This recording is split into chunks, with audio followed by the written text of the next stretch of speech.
ajalin musamman inda da kuma wani ajali ambatacce a gurinsa shi kadai sun ma'antum tamtarun amma kuma sai ga shi wannan sinadarin ƙasar shi muka ci sannan kuma ya zama gudan bani sannan muka jefa a mahaifa sannan kuma ake ta hayayyafa to shi daidai ne Allah subhanahu wataala ya yi ɗin abin baya ya ce ya halicce mu daga tabo baki ɗaya mu yadda abincin ɗaya daga cikin tabo ne aka fitar da shi wanda ita ce magana ta biyu.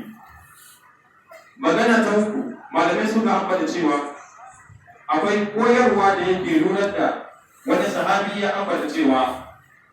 Allah subhanahu wataala ya halice mu daga tabo shine yayin da gudan bani ya shiga cikin mahaifa. Allah subhanahu wataala yana aiko mala'ika ya dauko ƙwaya na ƙasa guda ɗaya na ƙasar da nan ne zai zama kabarin ka nan za a bade ka. To sai a zo a haɗa shi da gudan bani a cikin mahaifa ya cuɗanya da shi don ya zama shi ne asalin mata inda ka samu jikin ka baki daya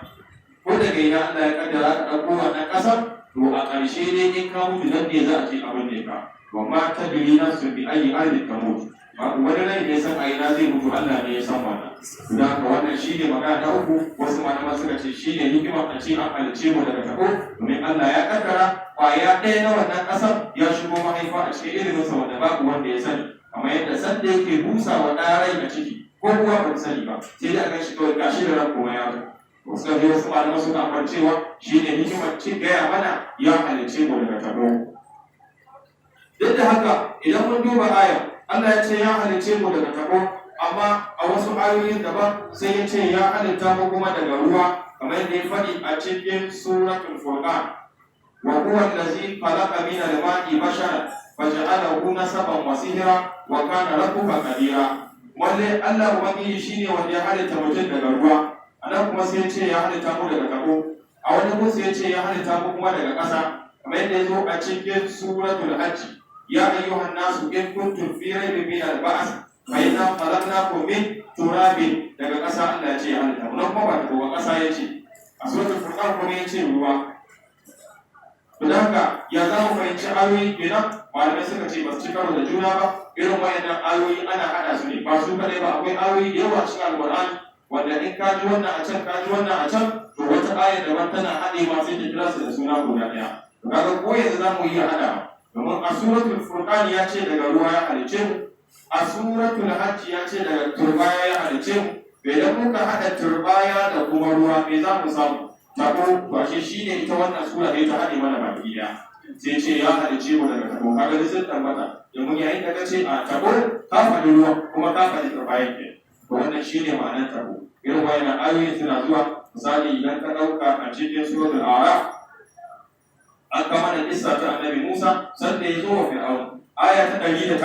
bayan annabi Musa ya jefa sandarsa ta zama ƙaton maciji ya aya ta ba mu labari a suratul a'raf قال الملك من قوم فرعون إن هذا لساحر عليم sai malaku mashawartan fir'auna wasira sai suka ce annabi Musa mai sihiri ne haka aka gaya mana a suratul a'raf bayan da ka koma suratul shu'ara bayan annabi Musa ya nuna wannan mu'jiza sai aya ta ce qala lil mala'i hawlahu inna hadha lasahirun alim shi fir'auna shi ya gaya wa malaku yace annabi Musa mai sihiri ne kwararren mai sihiri to yanzu wane ne ya fara fara shin malaku ne suka faɗi ko fir'auna ne ya faɗi a'a dukkan su ne suka faɗi baki ɗaya a wata sura sai aka dunkule duka aka gaya mana kamar yadda ya zo a cikin suratul yunus ƙarshen wannan sura Allah subhanahu wa ta'ala na ambatawa aya ta 75 zuwa 76 Allah ce summa ba'athna min ba'dihim Musa wa Haruna ila fir'auna wa mala'ihi bi ayatina fastakbaru wa kanu qauman mujrimin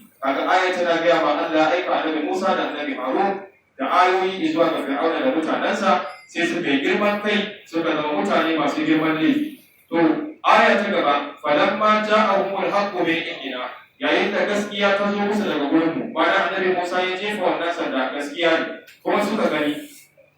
Sai aya ta ce mana qalu inna hadha la sihrun mubin. Kaga qalu ai da Fir'auna da malaku dukan su qalu sun faɗa bakiya. Kaga an haɗe maka bayan an gama daban-daban a waɗancan ayoyi. Sai malamai suka ce nan ma abinda ayat yake kenan an haɗe mana ne abubuwan da an gaya mana a wasu ayoyi daban huwa allazi khalaqakum min tin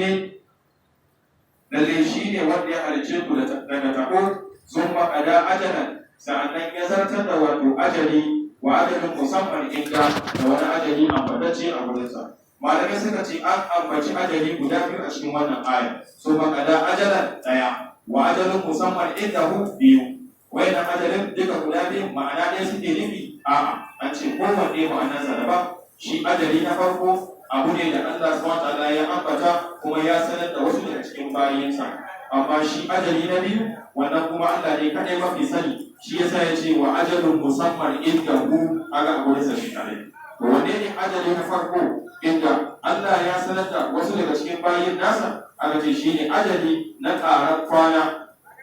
na mutum. Ba kai waɗanda Allah ya sanar da su wannan su ne shi ne mala'ika da ya zo rubuta rayuwarka tun kana ciki kamar yadda ya inganta a hadisi. Wannan mala'ika zai tambaya, ya Ubangiji